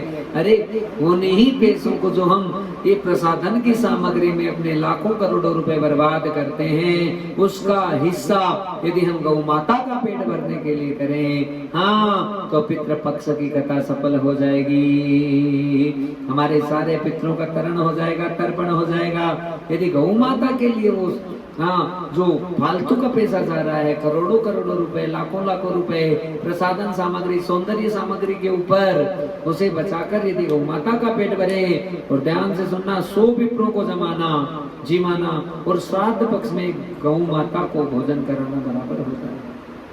इतना बड़ा पुण्य गौ माता को जिमाने का प्राप्त होता है। महाराज श्राद्ध का समय चल रहा है, गाय भूखी रहे, इससे बुरा विषय तो हो ही नहीं सकता है। इसलिए हम जो फालतू का फिजूल खर्ची हो रही है, उसे सही जगह लगाना अत्यंत आवश्यक है। ये भागवत जी संदेश प्रदान कर रही है। महाराज भूतना ने भी रूप बनाया, जैसे थी वैसी चले जाती, तो पर उद्धार नहीं हो पाता, क्योंकि ठाकुर जी तो उसे मारे बिना तो उसका कल्याण नहीं होगा। महाराज बहुत तो सुंदर गुजरिया का रूप बनाया, और पूतना है गोकुल में प्रवेश करने है। गोकुल में प्रवेश हुआ, जितने ग्वाल बाल हैं और गोपियां हैं, उनके घरों में जा जाकर पूतना अपना कार्य करने लगी। लेकिन भगवान को चिंता हो गई। ठाकुर जी को चिंता क्यों नहीं होगी अपने परिजनों की? उसी समय मेरे भगवान ने, मेरे प्रभु ने योग माया को आदेश दिया कि पूतना को इधर लेकर। भगवान विद्या के स्वरूप है, भगवान ज्ञान के स्वरूप है, और अविद्या पूतना है। अब विद्या और अविद्या का मिलन कैसे हो सकता है? लेकिन प्रभु और परमात्मा इतने दयालु हैं कि उस विद्या के अंदर भी, क्षमा करें, उस अविद्या के अंदर भी भगवान है, केवल गुण प्रकट कर सकते हैं। ऐसे मेरे प्रभु और परमात्मा आज पूतना का बहुत बड़ा उद्धार करने वाले हैं। महाराज भक्ति के मार्ग पर सबसे बड़ी अविद्या क्या होती है भक्तजनों? भक्ति के मार्ग पर सबसे बड़ी अविद्या है कि हम तरह तरह के पाखंडों को अपने जीवन में अपनाकर हम सोचते हैं कि हमारी भक्ति पुष्ट हो जाए, या हो रही है, वो नहीं हो सकती। वो अविद्या का ही रूप है। अस्मिता, अविद्या एक ही शब्द, थोड़ा सा फर्क है कि हम फालतू के ढकोसलेबाजी को हम भक्ति कह देते हैं, भजन कह देते हैं, वो संभव नहीं होता है। हाँ, क्या मतलब होता है प्रेम का, बताइए? क्या मतलब होता है भक्ति का, क्या मतलब होता है प्रेम का? यदि संक्षिप्त शब्दों में बात की जाए तो प्रेम का मतलब होता है कि प्रेम जिससे भी होता है उसमें दो परिस्थितियां तो बहुत महत्वपूर्ण होती है। पहली परिस्थिति का नाम है प्रभाव और दूसरी परिस्थिति का नाम है स्वभाव। हमको किसी से भी प्रेम होगा तो निश्चित रूप से उसी व्यक्ति से होगा जिसमें प्रभाव है। बिना प्रभाव के किसी से प्रेम नहीं हो सकता।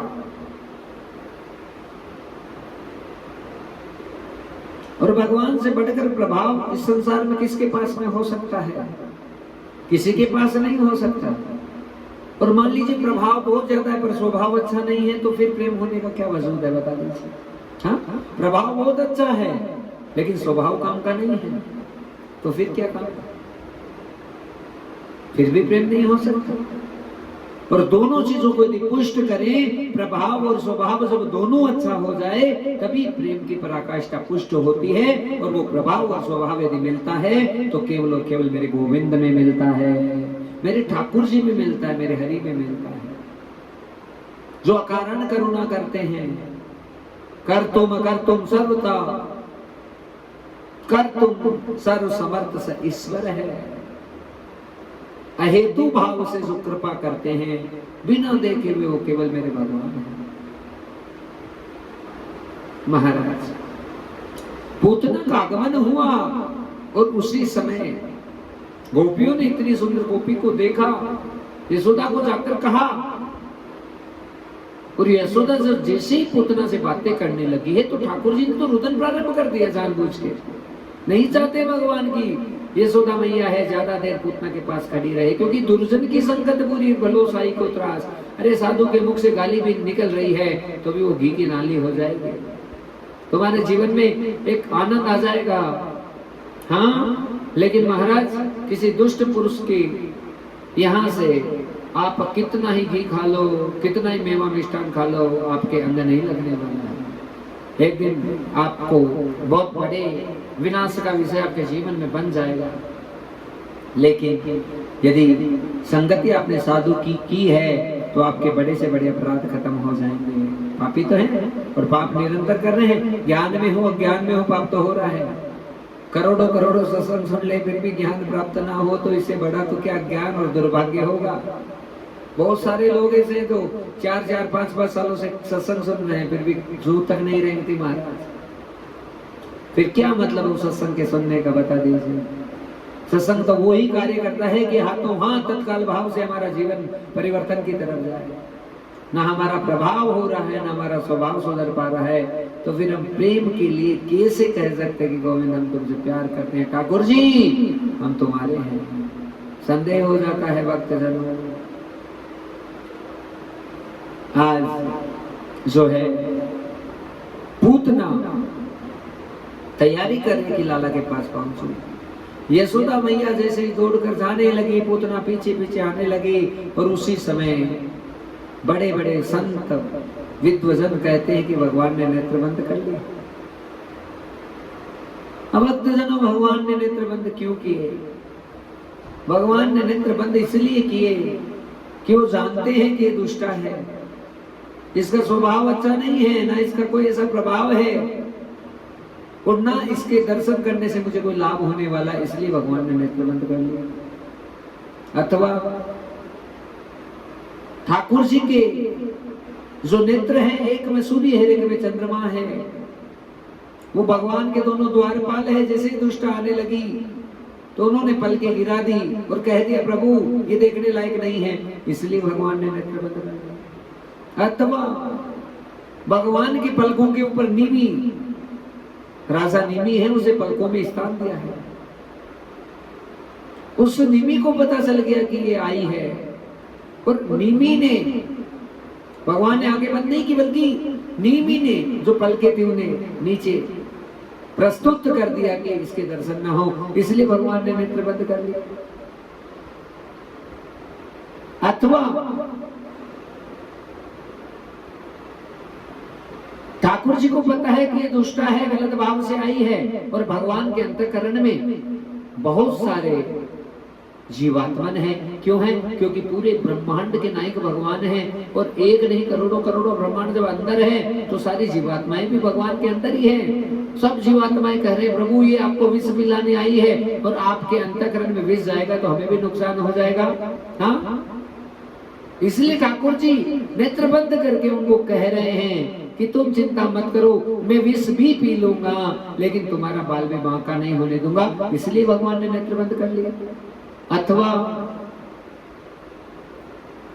ठाकुर जी एक ही चीज का विचार कर रहे हैं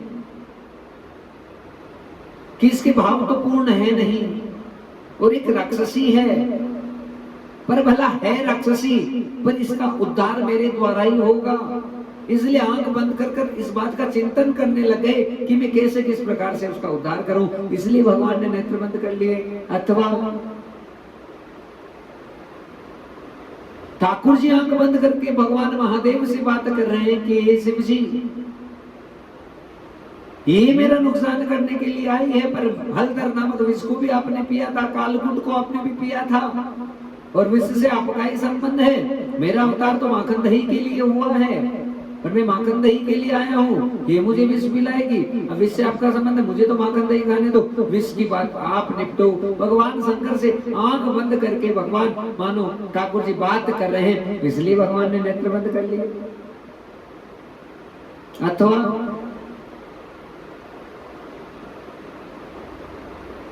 पूतना की प्रवृत्ति, पूतना का भाव कतई शुद्धता का नहीं है, फिर भी भगवान इसे धात्रोचितम गतिम लेब्बे, उसे महाराज मां की गति प्रदान करेंगे, क्योंकि भगवान के मन में यही भाव है कि भगवान के पास में कोई किसी भी भाव से आ जाए तो ठाकुर जी उसका उद्धार के बिना नहीं रहते हैं। और भगवान आंख बंद करके उस मातृ भाव में उसको प्रणाम कर रहे हैं कि हे माता, आज मेरे शरीर के द्वारा ही तुम्हारा उद्धार होने वाला है, हाँ तू मेरा प्रणाम स्वीकार कर। इसलिए भगवान ने नेत्र बंद कर लिया। अथवा सारे गोपों को, ग्वालों को और छोटे छोटे बच्चों को नुकसान पहुंचाने के लिए पूतना आई है, और भगवान के होते हुए किसी का नुकसान हो नहीं सकता है। आश्वासन दिया जा रहा है ठाकुर जी के द्वारा नेत्र बंद करके, क्योंकि गोपवाल है कौन? भगवान का अंश ही है। आंख बंद करके भगवान आश्वासन दे रहे हैं कि तुम बिल्कुल चिंता मत करो, ये पूतना आई तो है पर तुम्हारा बाल में बांका नहीं होगा, क्योंकि मैं तुम्हारी रक्षा में हूँ। और ग्वालों से बात भगवान आंतरिक रूप से नेत्र बंद करके करें, इसलिए भगवान ने नेत्र बंद कर लिए। अथवा महाराज कितने कारण विद्वजनों ने बताए हैं क्यों भगवान के नेत्र बंद हो गए।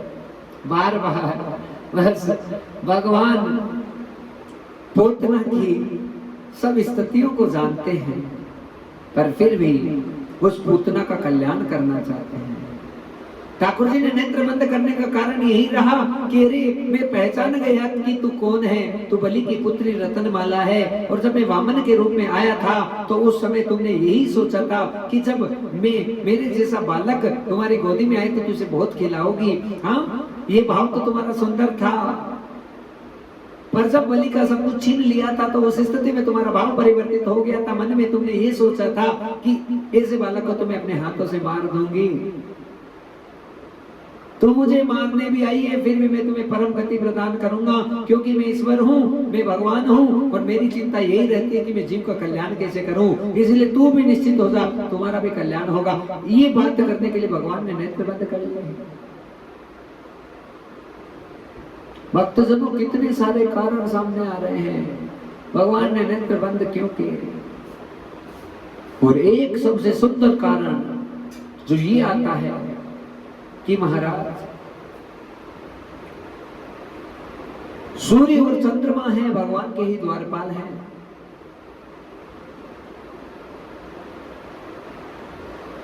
लेकिन ये नुकसान पहुंचाने किसको आए हैं?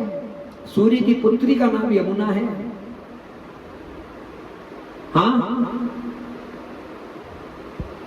इस सूर्य की पुत्री यमुना, और यमुना के पति कौन है? श्री कृष्ण है। सूर्य को पता चल गया कि ये पूतना मेरी ही जमाता को मारने के लिए आई है, तो इसे मैं रास्ता नहीं दूंगा। जब कोई भी जीवात्मा शरीर छोड़कर जाती है तो उसके तीन गतियां होती है, तीन मार्ग होते हैं। एक मार्ग होता है कि चंद्र मार्ग के द्वारा यात्रा की जाती है तो स्वर्ग लोक प्राप्त होता है, और सूर्य मार्ग के द्वारा यात्रा की जाती है तो गोलोक प्राप्त होता है। और तीसरा महाराज नरक का द्वार होता है कि जब तमो मार्ग के द्वारा जाया जाता है तो उस जीवात्मा को नरक की यातना भोगनी पड़ती है। पर इतनी पापिनी है कि नरक के द्वार भी बंद हो गए इसके लिए।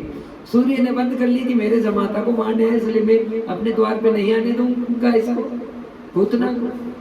और चंद्र ने ऐसे द्वार बंद कर लिए कि स्वर्ग में आने की अधिकारी नहीं है, इसलिए वहां के भी बंद हो गए। पर मेरे ठाकुर जी कितने दयालु हैं कि महाराज किसी का भी कल्याण करने के लिए ये भगवान जब कृपा करते हैं तो महाराज खुद नए साकेत की रचना कर देते हैं। भगवान जब करुणा और कृपा करते हैं तो कभी किसी में दोष नहीं देखते। भक्त जनों केवल कृपा और करुणा करना आता है ठाकुर जी को। भगवान कहते हैं कि रे भाई सूर्य देवता तुमने द्वारे बंद कर दिए, मैं पूतना को कहाँ भेजूं? चंद्र देवता तुमने द्वारे बंद कर दिए, मैं पूतना को कहाँ भेजूं? कोई बात नहीं, तुमने द्वारे बंद कर दिए पर मेरी कृपा का द्वार खुला है, मैं पूतना का कल्याण करूंगा। और महाराज ये श्री ठाकुर जी हाँ कितने दयालु। और भगवान की दयालुता का और प्रसंग उठाना है तो भक्तजनों, जब माता सीता को भगवान श्री राम से वियोग हुआ और वो अलग रहने लगी तो उसके पीछे जिम्मेदारी किसकी थी? उस धोबी की थी। धोबी के लिए सारे दरवाजे बंद हो गए थे। और लेकिन राम जी जब साकेत जाने लगे तो उनका वचन था कि अयोध्यावासी जितने भी उनका सबका कल्याण करके मैं उनको सबको लेकर जाऊंगा। महाराज वो धोबी भी आकर खड़ा हो गया, कहा मैं कहां जाऊं प्रभु, मुझे तो कहां पे रास्ता देने वाले नहीं है। क्योंकि अपराध किसका किया है? अरे भगवान का भी अपराध करते हैं तो माफी हो जाती ठाकुर जी की तरफ से, पर उन्होंने आचार्यों की प्रधानता रखने वाले किशोरी जी श्री सीता जी का अपराध कर दिया। और सीता जी का अपराध कर दिया तो साकेत के द्वार भी नहीं खुल सकते हैं। जब आचार्यों का ही अपराध हो जाता है, गुरुजनों का ही अपराध हो जाता है तो साकेत के द्वार भी बंद हो जाते हैं। हाँ, वहां पर अब राम जी भी बिना किशोरी जी की आज्ञा के प्रवेश नहीं करवा सकते उस द्वार में। और जिसने किशोरी जी का आचार्यों का अपमान किया है उसे तो सवाल ही नहीं है कि साकेत का द्वार है उसके लिए खुल जाएगा। राम जी कहने लगे, धोबी आके खड़ा हो गया, नाथ मैं तो एक नंबर का पापी हूँ, मुझसे तो बड़े बड़े अपराध हुए, क्या करे? राम जी ने कहा मेरा पीताम्बर पकड़ लो। राम जी ने अपना पीताम्बर पकड़वा दिया महाराज। कहा तुम खड़े रहो चुपचाप। कहा महाराज अब मेरा क्या होगा? राम जी हर द्वार की तरफ लेकर जाने लगे, सारे दरवाजे बंद। साकेत का दरवाजा भी नहीं खुला कि एक नंबर का पापी है, किशोरी जी का अपराध करके आया है, इसके लिए दरवाजा नहीं खुलेगा। राम जी ने कहा भैया इसने मेरी बाह पकड़ी है, मेरा दामन पकड़ा है और मेरा स्वभाव है कि मैं पकड़ना जानता हूँ, छोड़ना नहीं जानता। यदि साकेत का द्वार भी नहीं खुलेगा तो मैं तो करुणा निधान कृपा निधान हूँ। आज अपने संकल्प मात्र से भगवान ने उस धोबी के लिए भी भक्तजनों नए साकेत का निर्माण कर दिया और उसको जगह दे दी। कितनी महानता मेरे प्रभु की। क्यों नेत्र बंद किए? इसलिए बंद किए कि सूर्य और चंद्रमा से बात कर रहे हैं प्रभु कि इसको कौन सा द्वारा खोला जाएगा, इसलिए भगवान ने नेत्र बंद कर लिया। महाराज कितने सारे कारण हैं कि भगवान को नेत्र बंद करने का। अविद्या के दर्शन नहीं करना चाहते हैं? हाँ,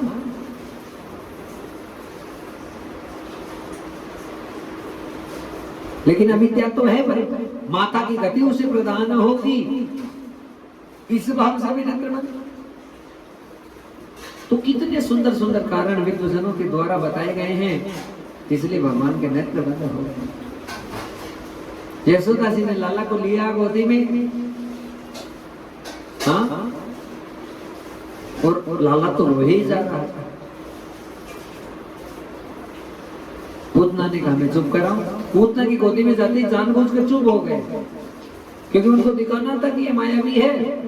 और ऐसे लगा कि भाई महादेव जी भी इतनी बड़ी कृपा करके गए, हाँ हो सकता है कोई देवताओं की ही अनुचरणी होगी, वहीं से आई होगी। और उसी भाव को पुष्ट किया।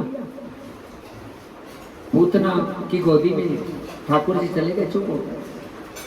मौका देखना था, पूतना को देख लिया, वहां से लेकर ठाकुर जी को चली गई। दो सुंदर भाव बने भक्तजनों। पहला भाव तो मां का बना, निपुति है, लेकिन भगवान कह रहे हैं, नेत्र बंद करने का ये भी कारण आ रहा है। भगवान ये कह रहे हैं कि रे हे पूतना, तू आज तक निपुति थी,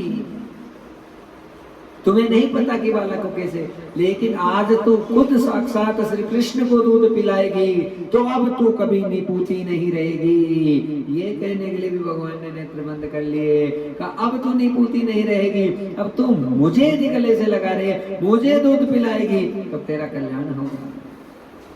महाराज आज इस भाव से भी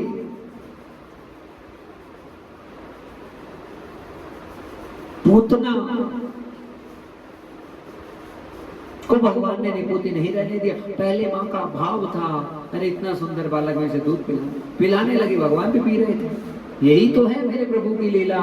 अरे तुम जैसा व्यवहार करोगे उसके मुताबिक भगवान ढल जाते हैं। प्रभु को किसी चीज में कोई फर्क नहीं पड़ता, पर हम सोचते हैं कि हम दूसरों को सुधार लें, पर हम खुद कितने सुधरते हैं, ये बहुत विशेष स्थिति है।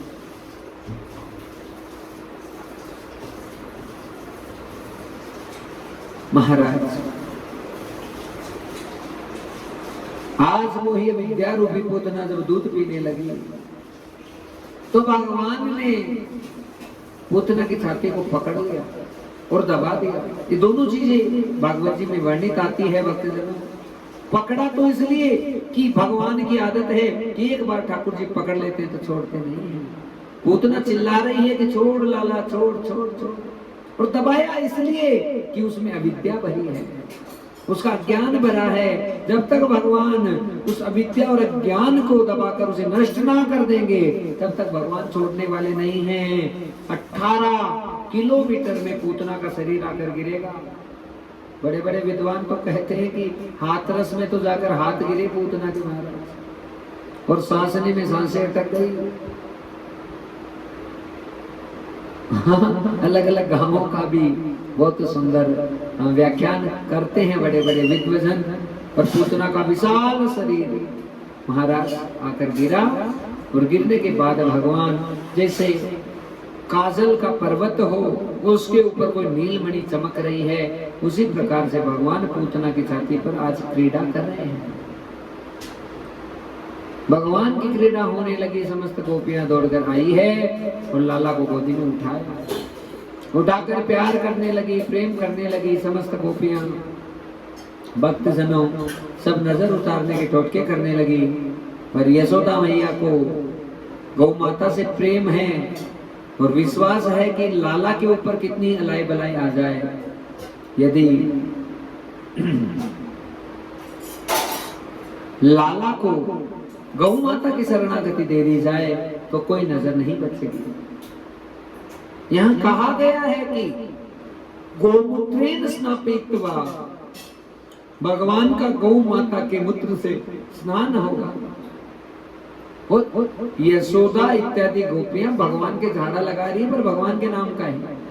हाँ, भगवान वासुदेव ठाकुर जी के मस्तिष्क की रक्षा करे, भगवान जनार्दन ठाकुर जी के नेत्रों की रक्षा करे, भगवान केशव है ठाकुर जी के कर्णपुटों की रक्षा करे, भगवान माधव है, भगवान ठाकुर जी के अधरों की रक्षा करे, भगवान चैन में आनंद है तो ठाकुर जी के उदर की रक्षा करे, भगवान इस प्रकार से अलग अलग। हाँ, नारायण है, ठाकुर जी के बाहुओं की रक्षा करे। नाम ले लेकर के झाड़ा लगाने का मतलब क्या है कि हमने कल की भी कथा में कहा था कि जो झाड़ फूंक की पद्धति है वो भी कोई साधारण नहीं है, पर उसमें गोपियां भी जाड़ा लगा रही है, पर केवल भगवान की ही जाड़ा लगा रही, तो भगवान के नाम से ही लगा रही है। यदि हम कोई और दूसरे प्रकार का पाखंड करते हैं और उस प्रकार से कोई विद्याओं को प्रदर्शित करके हम कहें कि किसी का इलाज कर दे तो वो पाखंड हो सकता है। पर भगवान के नाम का आश्रय लेकर, अरे महाराज कुछ भी छोड़ दो, थोड़ी सी धूल की चूंटी भी भगवान का नाम लेकर छोड़ देंगे तो वो महान हो जाएगी। हाँ, क्योंकि मेरे प्रभु के नाम में बल है, और बल नहीं होता तो कैसे नल और नील ने पेड़ वो पत्थर तिरवा दिए समुद्र के अंदर। हाँ, समुद्र ने कितनी भर्त्सना की थी और कितनी दादागिरी दिखाई थी, राम जी के सामने भी नहीं आया था। राम जी ने बाण दिखाया, लक्ष्मण जी ने नेत्र दिखाए, तो समुद्र को भी प्रकट होना पड़ा था, और उसने रास्ता दिखाया था। क्यों? वो पत्थर भी तिर जाते हैं। हाँ, राम नाम अंकित अति सुंदर। भगवान का नाम जहाँ पर भी अंकित हुआ है वहां पर बहुत करुणा और कृपा होती है मेरे नाथ की, मेरे करुणा निधान की, मेरे कृपा निधान की। महाराज गोमूत्र से स्नान हुआ, दुग्ध से स्नान हुआ, दधी से स्नान हुआ, घृत से स्नान हुआ, शहद से स्नान हुआ, शर्करा से स्नान हुआ, शुद्ध यमुना जी का जल लेकर आए और लाला को स्नान कराया गया। लाला बड़ा महान हो गया। पीला पीतांबर से ठाकुर जी को धारण करवाया गया, काला टपका लगाया गया, पलने में लाला को विराजित किया गया। यशोदा के मन में भाव आया कि सारी गोपियां मेरे घर पे आए, क्योंकि आज लाल जी का छठी महोत्सव मनाने का समय आ गया है। आज लाला को पलना झुलाने की तैयारी हो रही है।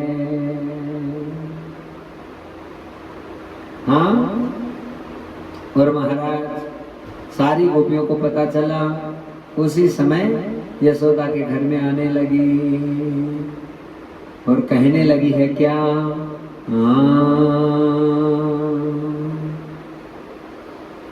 बोलो गोविंद भगवान की जय। लाला की छठी पूजन का अवसर है, लाला पलना झूल रहा है। कई प्रकार के भाव हैं। ओ जुग जुग जीवरी यशोदा मैया तेरो ललना, जुग जुग जीवरी यशोदा मैया तेरो ललना, तेरो ललना नंद रानी तेरो ललना, तेरो ललना नंद रानी तेरो ललना, जुग जुग जीवरी यशोदा मैया तेरो ललना, जुग जुग जीवरी यशोदा मैया तेरो ललना, तेरो ललना नंद रानी तेरो ललना, तेरो ललना नंद रानी तेरो ललना, जुग जुग जीवरी यशोदा मैया तेरो ललना, जुग जुग जीवरी यशोदा मैया तेरो ललना। आज लाल जी को पालने में लिया और बड़े आनंद के साथ में लाला को पलना झुलाया जा रहा है। ओ मेरो लाला झूले पलना, बिक होले झोटा दीजो, कन्हैया झूले पलना, बिक होले झोटा दीजो, बिक होले झोटा दीजो, बिक धीरे झोटा दीजो, बिक धीरे झोटा दीजो, बिक होले झोटा दीजो, मेरो लाला मेरो काना झूले पलना, बिक होले झोटा दीजो, कन्हैया झूले पलना, बिक होले झोटा दीजो, काहे को अको बण्यो रे पालना, काहे को अको बण्यो रे पालना, काहे को रे, काहे को रे, काहे को लागे फूलना, निके होले जोटा दीजो, मेरो लाला झोले पहलना, निके होले जोटा दीजो, निके होले जोटा दीजो, निक धीरे जोटा दीजो, निके होले जोटा दीजो, निक धीरे जोटा दीजो, कन्हैया झूले पहलना, निके होले जोटा दीजो, मेरो लाला झूले पहलना, निके होले जोटा दीजो। चंदन को अको बण्यो रे पालना, चंदन को अको बण्यो रे पालना, चंदन को अको बण्यो रे पालना, चंदन को अको बण्यो रे पालना, रेशम कार रेशम कार रेशम का लागे फूलना, निके होले जोटा दीजो, मेरो लाला झूले पहलना, निके होले जोटा दीजो, निके होले जोटा दीजो, निक छाने ओ निक धीरे जोटा दीजो, निके होले जोटा दीजो, निक धीरे जोटा दीजो, मेरो लाला झूले पहलना, निके होले जोटा दीजो, कन्हैया झूले पहलना, निके होले जोटा दीजो। बोलो सद्गुरुदेव भगवान की जय। छठी पूजन का बहुत अद्भुत तरीके के साथ में उत्सव मनाया गया है और महाराज श्री ठाकुर जी का पलना आज बाहर जो सकट पड़ा है उसके नीचे रख दिया गया है और भगवान तो कह रहे भैया इतना छोटा सा बालक ने और मुझको घर से बाहर निकाल दियो भैया, अब कहा भाईगो मुझको ना पतो। और वह समय भक्तजनों शक्तासुर नामक राक्षस भयो आकर उसने ही लीला करी। लीला क्या करी उसने? कौवे का वेश बना कर आया और फिर अभी श्राद्धों में कौवा मिल जाए तो कितना बड़ा भाग्य है। और ऐसे आधे दिन कौवा दर्शन होना सौभाग्य नहीं माना जाता है। तुम्हारा राक्षस के रूप में आकर प्रकट हो गया, ठाकुर जी के सामने खड़ा हो गया, देखने लगा छोटा सा बालक, पूतना को मार दिया, गला पकड़ूंगा मार दूंगा। अविद्या पूतना थी और सकटासुर क्या है? सकटासुर है। हम सबको संदेश देने के लिए आया है कि हम महाराज जो है भगवान ने एक परम धर्म देकर हमको भेजा है और उस धर्म को भागवत धर्म भी कहते हैं, पर उस धर्म का हम पालन नहीं करते। हम रजोगुण और तमोगुण प्रवृत्तियों में अटक जाते हैं। तो ठाकुर जी को ऐसी प्रवृत्तियों को नाश करने के लिए, उन प्रवृत्तियों को मिटाने के लिए हमको ठोकर मारनी पड़ती है। उसी को सकट भंजन कहा जाता है। भगवान कभी नहीं कहते शराब पियो, भगवान कभी नहीं कहते मांसाहार करो, भगवान कभी नहीं कहते। हमें सही मार्ग पर चलकर ही हम अपने जीवन का उत्थान और कल्याण कर सकते हैं। और वो तभी होगा भक्तजनों जब हम सही का संग करेंगे। सकटासुर रजोगुण और तमोगुण है।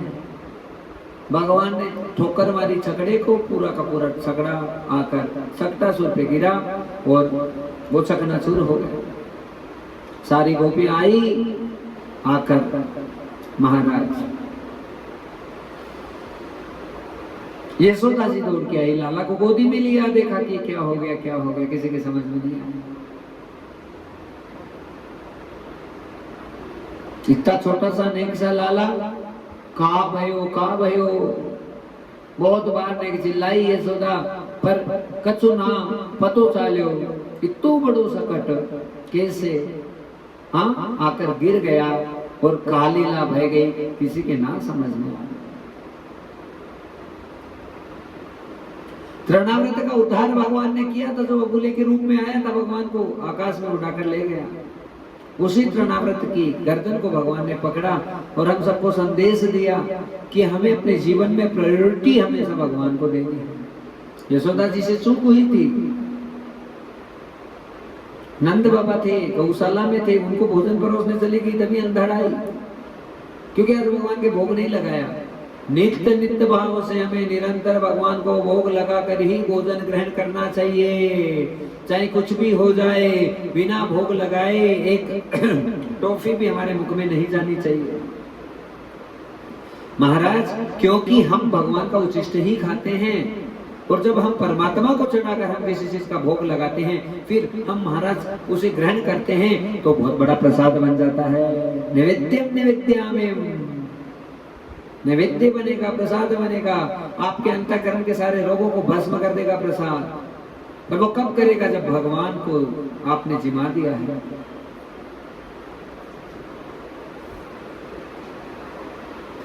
भोजन का स्पर्श का बहुत बड़ा महत्व है जीवन में। पूतना ने स्पर्श किया तो यशोदा माता को क्यों गौमूत्र का स्नान कराना पड़ा बताओ?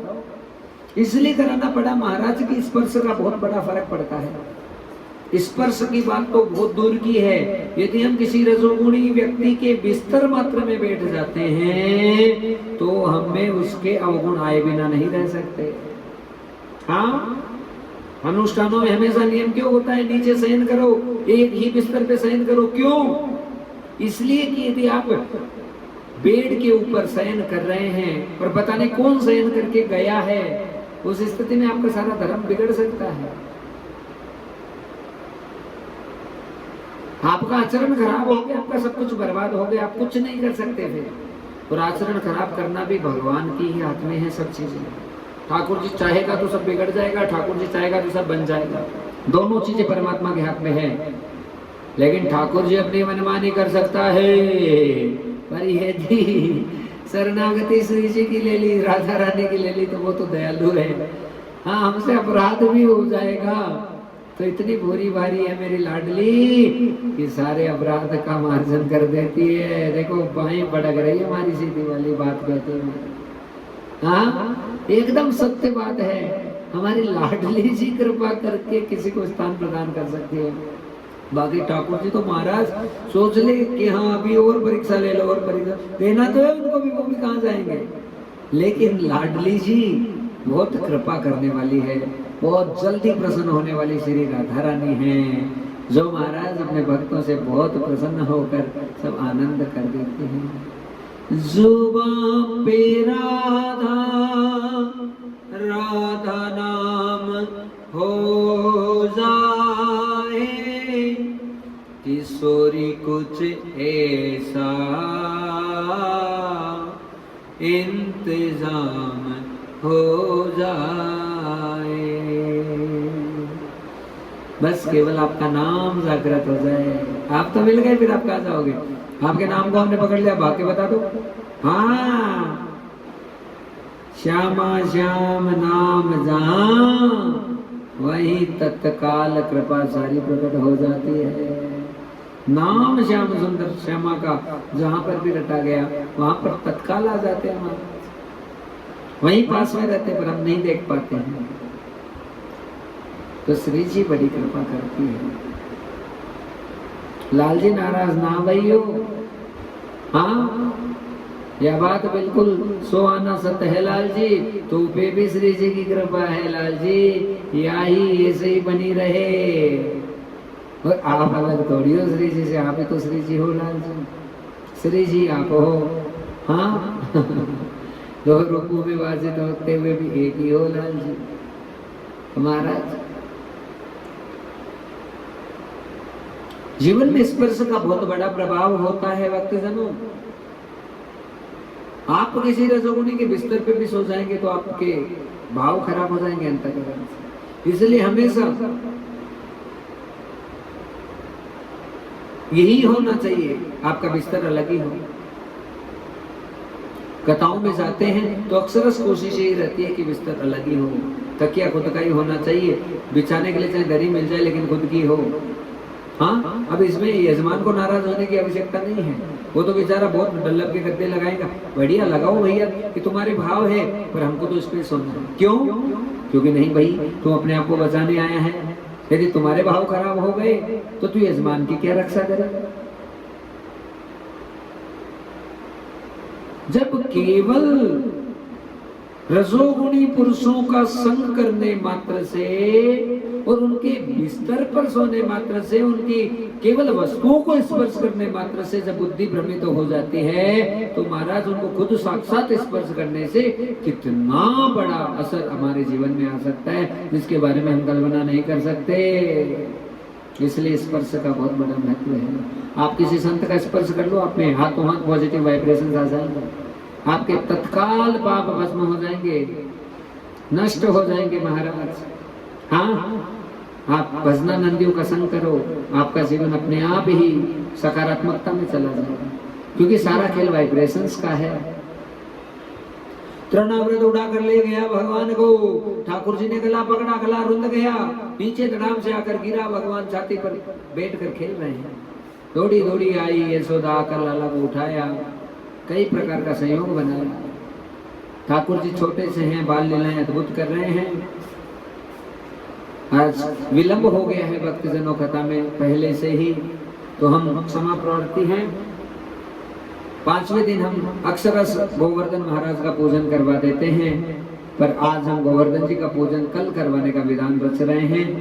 आज की कथा को हम भगवान की थोड़ी बाल लीलाएं हमने सुनाई, पूतना मोक्ष की कथा आपको सुनाई, भगवान शंकर के चरित्र को गाया, और अब आगे जो बाल लीलाएं और माखन चोरी की लीलाएं हैं, गोवर्धन उठाने की लीला और फिर रास लीला, ये सारे प्रसंग हम कल की कथा में श्रवण करेंगे।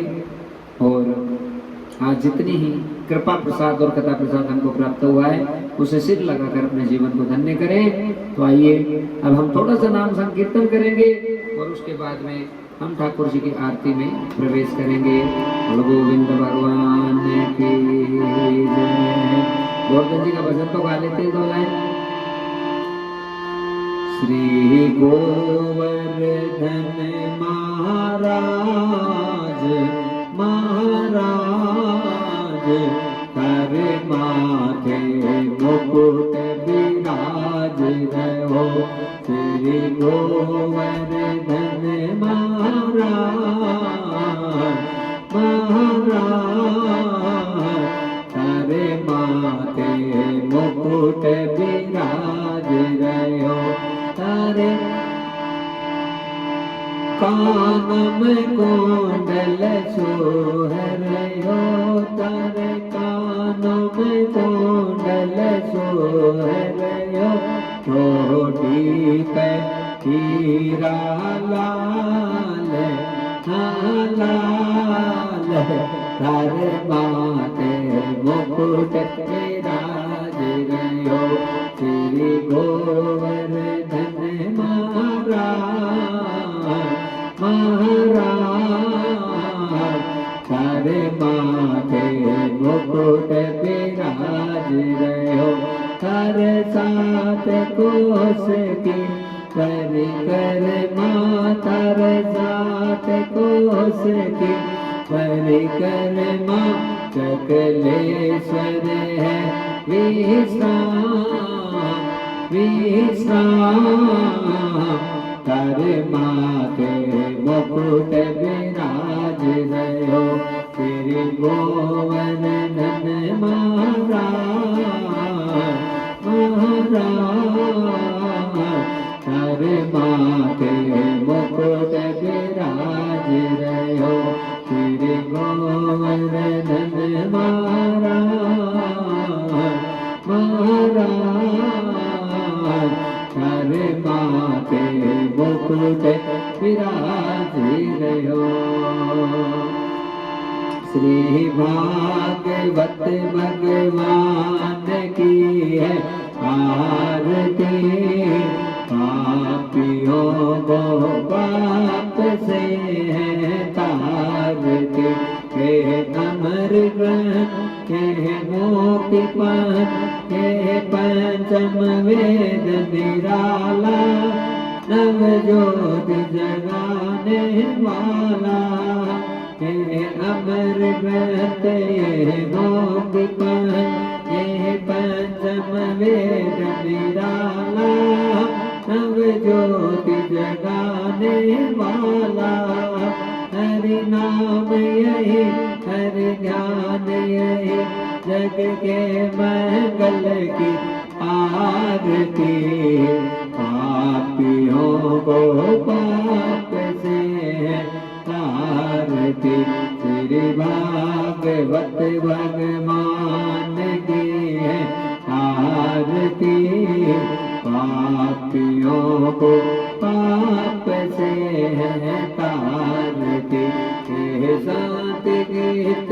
पावन पुनीत पापों को मिटाने वाला हरि दर्श कराने वाला हे शांति गीत पावन पुनीत पापों को मिटाने वाला हरि दर्श कराने वाला हे सुख करणी हे दुख हरणी श्री मधुसूदन की आरती पापियों को पाप से है तारती श्री भागवत भगवान की है आरती पापियों को पाप से है तारती ये मधुर बोल नव पंथ को सतमार्ग बताने वाला बिगड़ी को बनाने वाला ये मधुर बोल नव पंथ को सतमार्ग बताने वाला बिगड़ी को बनाने वाला श्री राम यही घनश्याम यही सीताराम यही राधे श्याम यही प्रभु की महिमा की आरती पापियों को पाप से तारती श्री भागवत भगवान की है आरती पापियों को पाप से तारती शांति अंतरिक्ष शांति पृथ्वी शांति राम शांति रोगने शांति वनस्पति हे शांति विश्व देवा शांति ब्रह्म शांति सर्वम शांति शांति रूप शांति सामा शांति वेदि शांति शांति शांति सुख शांति भवतुम सर्वारिष्ट शांति भवतुम जगने जगमय शांति देवा स्थान धर्मान्य सन है तेह नाकम महिमान ससंते त्रिपुर्वे सद्य संत देवम हरि ओम राजादि राजा प्रसय सायन नमो विम विश्वनाय गुरमे समय कामय काम कामय विम कामेश्वरो विश्वनो ददातु कुबेराय विश्वनाय महाराजा देवते नमः सेवंति काल कुलजन बड़े बाटे लाभ दे पुण्य अगजाति कर विलन साल पुष्पे बिल्वा प्रभावित तुलसी दल मंजूरे वे त्वं पूजन जगदीश्वर में प्रसिद्ध है नाना सुगंधि पुष्पाणि यदा कालो भवानि जय पुष्पांजलि मया तत्व गृहणम परमेश्वर है सुमन सुगंधित सुमन ले सुमन सुदृष्टि सुजान पुष्पांजलि अर्पण करो भगवान करो स्वीकार ओंकार ईश्वर मंत्र पुष्पांजलि समर्पयामि बोलो सद्गुरुदेव भगवान की जय श्री ठाकुर जी महाराज की।